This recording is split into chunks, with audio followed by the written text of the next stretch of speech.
ಹಗ್ಗ ಜಗ್ಗಾಟದಲ್ಲಿ ಸಾರಿಗೆ ನೌಕರರಿಗೆ ಸರ್ಕಾರ ಹಿಂಬಾಕಿಯನ್ನು ಕೊಡ್ತೀವಿ ಅಂತ ಒಪ್ಕೊಂಡಿದ್ದಾರೆ 1200 ಚಿಲ್ಲರೆ ಕೋಟಿ. ಅಲ್ಲಿಗೆ ಒಂದು ಪ್ರಾಬ್ಲಮ್ ಸಾಲ್ವ್ ಆದಂಗೆ ಆಯಿತು. ಕಾರ್ಮಿಕರು ಒಂದಷ್ಟು ಜನ ಉಳ್ಕೋತಾರೆ. ಪಾಪ ಅವ್ರಿಗೆ ಅಲ್ಟ್ ಲಾಸ್ಟ್ ಅವ್ರಿಗೊಂದು ಸಿಗಬೇಕಿತ್ತೋ 38 ತಿಂಗಳದ್ದಿತ್ತು 26 ತಿಂಗಳದ್ದು ಕೊಡ್ತಾ ಇದ್ದಾರೆ. ಆಯ್ತು ಅಷ್ಟಾರು ಬಂತಲ್ಲ, ಇನ್ನು ಬಂದಿದೆ, ನ್ಯಾಯಬದ್ಧವಾಗಿ ಒಂದು ಸಿಗುತ್ತೆ. ಈ ಯೋಗೀಶ್ ಗೌಡ ಕೊಲೆ ಕೇಸಲ್ಲಿ ಶಾಸಕ ಸ್ಥಾನ ರದ್ದಾಗಿಲ್ಲ, ಅದು ರದ್ದು ಮಾಡೋದನ್ನು ವಿಳಂಬ ಮಾಡ್ತಿರೋ ತಪ್ಪು ಅಂತೇಳಿ BJPಯವರೆಲ್ಲ ದೂರು ಕೊಟ್ಟಿದ್ದಾರೆ ಮತ್ತು ಆಕ್ಷೇಪ ಎತ್ತಿದ್ದಾರೆ. ಖಾದರ್ ಮಾತಾಡಿ ಸದಸ್ಯ ರದ್ದು ಮಾಡುವ ಅಧಿಕಾರ ಸ್ಪೀಕರ್ಗಿಲ್ಲ, ನಿಯಮದ ಪ್ರಕಾರ ಯಾರಾದರೂ ಶಿಕ್ಷೆಗಳು ಪಟ್ಟಾಗ ಅದು ಆಟೋಮೆಟಿಕ್ ಆಗಿ ರದ್ದಾಗುತ್ತೆ, ಇಂಟಿಮೇಷನ್ ಕೊಡಲು ಮಾತ್ರ ಇರೋದು ನಾವು ಅಂತೆಲ್ಲ ಹೇಳಿದ್ದಾರೆ. ಅದೆಲ್ಲ ಇರಬಹುದು, ಡೋಂಟ್ ಲೈ. ಆ ಥರ ಇಂಟಿಮೇಷನ್ ಕೊಡಿ, ಇಟ್ ಹ್ಯಾಸ್ ಬಿನ್ ರದ್ದಾಗಿದೆ ಅನ್ನೋದು. ಆಮೇಲೆ ಅವ್ರಿಗೆ ಸ್ಟೇ ಕೊಟ್ಟರೆ ರೆಸ್ಟೋರ್ ಮಾಡ್ಬೋದು.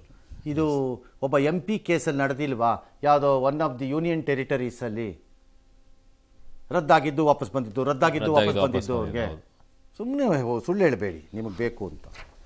ಇನ್ನು ಸನ್ಮಾನ್ಯ ಶ್ರೀ ದರ್ಶನ್ ಅವರು 2ನೇ ಬಾರಿ ಜಾಮೀನಿಗಾಗಿ ಸುಪ್ರೀಂ ಕೋರ್ಟ್ಗೆ ಮತ್ತೆ ಮೊರೆ ಹೋಗಿದ್ದಾರಂತೆ. ಮುಕುಲ್ ರೋಹಟಗಿ ಕಚೇರಿಯಿಂದ ಏನೋ ಹೋಗಿದ್ದಾರಂತೆ, ಅರ್ಜಿ ಹಾಕಿದ್ದಾರಂತೆ. ಅದು ಏನಾಗುತ್ತೋ ಏನೋ ಗೊತ್ತಿಲ್ಲ. ಸುಪ್ರೀಂ ಕೋರ್ಟ್ ಏನು ಮಾಡುತ್ತೋ ಬಿಡುತ್ತೋ ಗೊತ್ತಿಲ್ಲ ನಮಗೆ. ಎಸ್, ಈ ಕಡೆಗೆ ಅಮೆರಿಕ ಅಧ್ಯಕ್ಷ ಡೊನಾಲ್ಡ್ ಟ್ರಂಪ್ ಅವರು ಅಮೆರಿಕ ಇತಿಹಾಸದಲ್ಲೇ ಮೊದಲ ಬಾರಿಗೆ ಪಾಸ್ಪೋರ್ಟ್ನಲ್ಲಿ ಅಧಿಕಾರದಲ್ಲಿರುವ ಅಧ್ಯಕ್ಷರೊಬ್ಬರ ಭಾವಚಿತ್ರವನ್ನು ಮುದ್ಸೋಕೆ ಮುಂತಾಗಿದ್ದಾರೆ. ಇದು ವಿವಾದಕ್ಕೆ ಎಡೆ ಮಾಡಿ ಕೊಟ್ಟಿದೆ. ಅದಕ್ಕೆ ಇರಬೇಕು ಆ ಸಾಹೇಬ ಹಂಗೇಳಿ. ನಾನು ಮೋದಿ ಎಲ್ಲ ನಾವೇನೇನು ಅನ್ಕೊಂಡಿದ್ದೀವಿ ಎಲ್ಲ ಮಾಡ್ತೀವಿ. ಆಧಾರದ ಅದು ಮೋದಿನೂ ಹಾಕಿರ್ಲಿಲ್ವಾ? ಹೌದು, ಅವ್ರದ್ದು ಒಂದು ಫೋಟೋ. ಅದಾದ ಕೋವಿಡ್ ಸರ್ಟಿಫಿಕೇಟ್ಗೆಲ್ಲ ಹಾಕ್ಲಿಲ್ವಾ ಈ ಸಾಹೇಬ? ಅವನು ಅದಕ್ಕೆ ಹೇಳಿರ್ಬೇಕು. ಮೋಸ್ಟ್ಲಿ ಬೆಸ್ಟ್ ಫ್ರೆಂಡ್ಸ್, ನಾವಿಬ್ರು ಫ್ರೆಂಡ್ಸು, ನಾವಿಬ್ರು ಏನನ್ ಕತೀವೋ ಅದು ಮಾಡ್ತೀವಿ ಅಂತ. ಕಾಶಿಗೆ ಇವತ್ತು ಮೋದಿಯವರು ಹೋಗಿದ್ರು, ಪೂಜೆ ಮಾಡಿ ಎಲ್ಲ ಮಾಡಿದ್ರು. ಎಂದಿನಂತೆ ಹೋಗ್ತಾರೆ. ಇವತ್ತು ಗಂಗಾ ಎಕ್ಸ್ಪ್ರೆಸ್ ವೇ 594 ಕಿಲೋಮೀಟರ್ ಉದ್ದದ್ದನ್ನು ಮಾಡಿದ್ರು. ಉತ್ತರ ಪ್ರದೇಶಕ್ಕೆ ಕೊಟ್ಟಿರೋ ಅಷ್ಟು ದುಡ್ಡು, ಉತ್ತರ ಪ್ರದೇಶಕ್ಕೆ ಕೊಟ್ಟಿರೋ ಅಷ್ಟು ಮೂಲಭೂತ ಸೌಕರ್ಯಗಳಿಗೆ ನೆರವು ಇನ್ನು 100 ವರ್ಷ ಆದರೂ ಬರಲ್ಲ ಬಿಡ್ರಿ. Lucky people. ಸೌತವ್ರು ಕಷ್ಟಪಟ್ಟು ದುಡ್ದು ಕೊಟ್ವಿ, ತಗೊಂಡು ಹೋಗ್ತಾ ಇದ್ದಾರೆ. ಒಂದು ದಿನ ಈ ಪ್ರಶ್ನೆನೇ ಭಾರತದ ಅಖಂಡತೆಗೆ ತೊಂದರೆ ತಂದರೆ ಆಶ್ಚರ್ಯ ಏನು ಪಡಬೇಕಾಗಿಲ್ಲ. ಅಷ್ಟು ಮಾತ್ರ ಹೇಳಬಲ್ಲೆ. It's A great project. ಏನೇ ದೇಶದೊಳಗಡೆ ನಡೆದಿರೋವಂಥದ್ದು. ಇವತ್ತು ಅದನ್ನು ಗಂಟೆಗೆ 120 ಕಿಲೋಮೀಟರ್ ಹೋಗ್ಬೋದು. ಡ್ಯಾಶ್. ಚಿಕ್ಕಬಳ್ಳಾಪುರದಲ್ಲಿ ರೈತರು ಸಿಡಿದೆದ್ದೋಗಿದ್ದಾರಂತೆ. ಜಿಲ್ಲಾಡಳಿತದ ಭವನದ ಎದುರುಗಡೆ KIDBದು ಭೂಸ್ವಾಧೀನ ವಿರೋಧಿಸಿ ಎಲ್ಲ ಚಿತ್ರ ಮಾಡ್ತಿದ್ರು. ಅನಿರ್ದಿಷ್ಟಾವಧಿ ಹೋರಾಟ. 2300 ಎಕರೆ ಏನೋ ಮಾಡ್ತಿದ್ದಾರೆ. ಪೊಲೀಸ್ನವರು ಉಸ್ತುವಾರಿ ಸಚಿವ ಡಾಕ್ಟರ್ MC ಸುಧಾಕರ್ ಬಂದರು. ಸಚಿವರಿಗೆ ಅಡ್ಡ ಹಾಕಿದ್ರು, ಪ್ಲ್ಯಾನ್ ಮಾಡ್ಕೊಂಡಿದ್ರು. ಆದರೆ ಪೊಲೀಸವ್ರನ್ನ ತಡೆದು ಬ್ಯಾರಿಕೇಡ್ ಎಲ್ಲ ಹಾಕಿ ಅವ್ರಿಗೆ ಹೊಡೆಯೋದು, ತಳ್ಳೋದು, ಕೋಲಲ್ಲಿ ಬಾರಿಸೋದು ಎಲ್ಲ ಮಾಡಿದ್ದಾರೆ. ಇದು ಇಲ್ಲಿಗೆ ನಿಲ್ಲಲ್ಲ. ಇದರ ಪರಿಣಾಮವನ್ನು ಕಾಂಗ್ರೆಸ್ ಎದುರಿಸಬೇಕಾಗಿ ಬರುತ್ತೆ. ಚಿಕ್ಕಬಳ್ಳಾಪುರದ ಎಲ್ಲ ಕ್ಷೇತ್ರಗಳಲ್ಲೂ ಇದ್ರದ್ದು ಸಮಸ್ಯೆ ಸ್ಟಾರ್ಟ್ ಆಗುತ್ತೆ. ಇದು ಯಾಕಂದರೆ ಭಾಳ ಸರಳ. ಡಾಕ್ಟರ್ ಸುಧಾಕರ್ ಅದನ್ನು ವಿರೋಧ ಮಾಡಬಾರ್ದು. ಮುನಿಯಪ್ಪನ ಥರ ಜನರನ್ನು ಕಟ್ಕೊಂಡು ಸಿದ್ದರಾಮಯ್ಯನ ಹತ್ರಕ್ಕೆ ಹೋಗಬೇಕು. ಸಾಧ್ಯ ಆದರೆ ಒಂದು ಫಿಲಮ್ ಆ್ಯಕ್ಟ್ರನ್ನ ಕರ್ಕೊಂಡು ಹೋಗಿ, ಸಾಧ್ಯ ಆದರೆ ಒಂದಷ್ಟು ಹಣ್ಣಿನ ಬುಟ್ಟಿ ಎತ್ಕೊಂಡು ಹೋಗಿಬಿಟ್ಟು ಒಪ್ಪಿಸ್ಕೊಂಡ್ಬಿಟ್ರೆ ಮುಗಿದೋಯ್ತು ಕೆಲಸ. ಅದೇ ಒಂದು ಭಾಗದ ರೈತರಿಗೆ ಒಂದು ನ್ಯಾಯ ಕೊಟ್ಟ ಮುಖ್ಯಮಂತ್ರಿ ಇನ್ನೊಬ್ರಿಗೆ ಯಾಕೆ ಕೊಡಲ್ಲ? ಅವರೇ ನಿಮ್ಮ ಚಿಕ್ಕಪ್ಪನ ಮಕ್ಕಳ?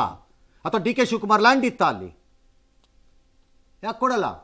ಕೊಡಿ ಉತ್ತರ. ಈಗ ಅವತ್ತೇ ಬಡ್ಕೊಂಡೆ ನಾನು, ಒಬ್ರಿಗೊಂದು ಆಗಲ್ಲ ನೀವು ಮಾಡ್ತಿರೋದು ರಾಂಗ್ ಇದು ಅಂತ.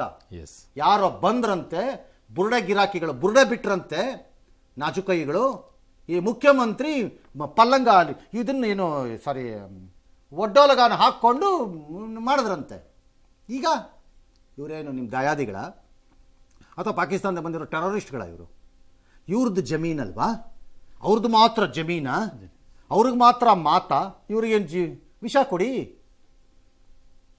ನನ್ನ ಪ್ರಕಾರ ಚಿಕ್ಕಬಳ್ಳಾಪುರದ ರೈತರೇ ಎದ್ದೇಳಬೇಕು ಇದಕ್ಕೆ. ಯಾಕೆಂದ್ರೆ ನೀವು ಅಲ್ಲಿ ಮಾಡಿದ್ದಕ್ಕೆ. ಸ್ವಾಧೀನ ಇಲ್ಲದೆ ಯಾವ ಅಭಿವೃದ್ಧಿನೂ ನಡೆಯೋಕ್ಕಾಗಲ್ಲ.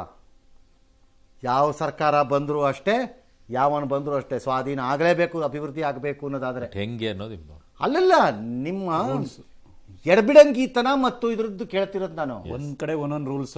ಒಂದ್ ಕಡೆ ಸುಣ್ಣ, ಇನ್ನೊಂದ್ ಕಡೆ ಬೆಣ್ಣೆ. ಎಸ್, ಶಿವಮೊಗ್ಗ ಸರ್, ಶಿವಮೊಗ್ಗದ ಕುವೆಂಪು ವಿಶ್ವವಿದ್ಯಾಲಯದಲ್ಲಿ ಅಕ್ಷರಶಃ ರಣಾಂಗಣ ಆಯಿತು. ಇನ್ನು ಮಾರ್ಕ್ಸ್ ಕಾರ್ಡ್ ಎಲ್ಲ ಕೊಟ್ಟಿಲ್ಲ ಅಂತ ಹೇಳ್ಬಿಟ್ಟು NSU ಕಾರ್ಯಕರ್ತರು ಒಳಗಡೆಗೆ ನುಗ್ಗಿದ್ರು. ಹೋಗ್ಬಿಟ್ಟು ಪಾಟ್ಗಳನ್ನ ಅಲ್ಲಿ ಪೀಠೋಪಗಳನ್ನೆಲ್ಲ ಒಡೆದಾಕಿದ್ದಾರೆ. ಕೇಳಬೇಕಾಗಿದ್ದು ಮಾರ್ಕ್ಸ್ ಕಾರ್ಡು, ಆಗಬೇಕಾಗಿರೋ ಕೆಲಸ ಅದು. ಬಟ್ ಪೀಠೋಪಗಳನ್ನು ಯಾಕೆ ಒಡೆದಾಕಿ? NSU ಏನವ್ರು ತಾನೆ. NSU ಏನು ಬಿಡಿ, ರೂಲಿಂಗ್ ಪಾರ್ಟಿ ಏನು ಮಾಡಿದ್ರು ನಡೆಯುದು. ಅಡ್ಜಸ್ಟ್ ಯಾರು ಮಾಡಿಲ್ವಲ್ಲ ಅವರು.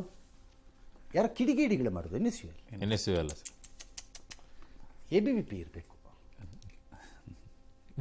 ಮೋಸ್ಟ್ಲಿ. ಅವ್ರು ಮಾಡಿದಿದ್ರೆ ಅದು ಬೇರೆ ಇರೋದು ಸರ್. ಅಲ್ಲ, ಅವರೇ ಮಾಡಿರ್ಬೇಕು ನಾಳೆ ಸ್ಟೇಟ್ಮೆಂಟ್ ಹಂಗಿರುತ್ತೆ. ಹಾಗೆ ಇರುತ್ತೆ. Mostly NSU.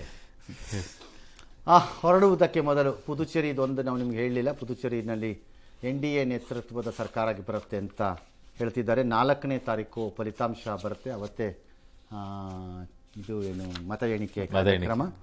ಅವತ್ತು ನಿಮಗೆ ಸಂಪೂರ್ಣ ಚಿತ್ರಣ ಸಿಗುತ್ತೆ.